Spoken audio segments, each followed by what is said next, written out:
Des dizaines, voire des centaines de millions de francs CFA emportés chez des hautes personnalités au Cameroun est une actualité récurrente depuis plusieurs années.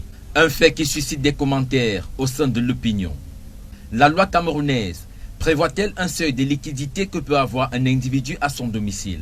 Je pense que le législateur devra peut-être se pencher sur la question parce que, comme je vous disais, à ma connaissance, le code pénal camerounais ne prévoit pas un plafond qu'un individu doit pouvoir détenir chez lui.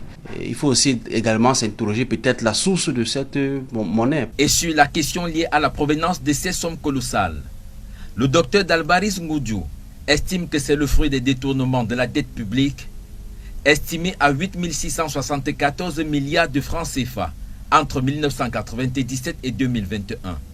Une somme qui représente environ 70% de la dette camerounaise. Quand nous sommes dans un système où des gens peuvent détourner plus de 360 milliards par an, bien évidemment, ils vont vouloir à un certain moment conserver cet argent. Mais où conserver cet argent? Pourquoi? Parce que s'ils se dirigent vers les institutions bancaires, les principes de la COBAC prescrivent l'origine des fonds. C'est-à-dire qu'il faut justifier l'origine des fonds.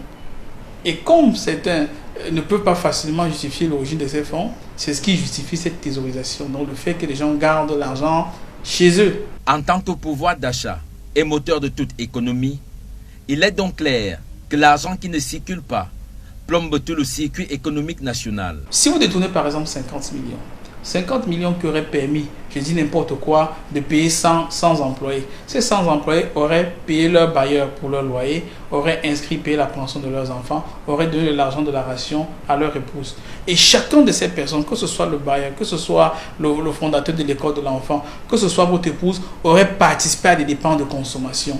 Et ces dépenses de consommation font tourner l'économie et ont un effet positif sur la croissance. Un pan non négligeable de la solution à proposer à ce phénomène serait donc l'application de l'article 66 de la Constitution camerounaise qui parle de la déclaration des biens par certains hauts responsables au début et à la fin de leur fonction.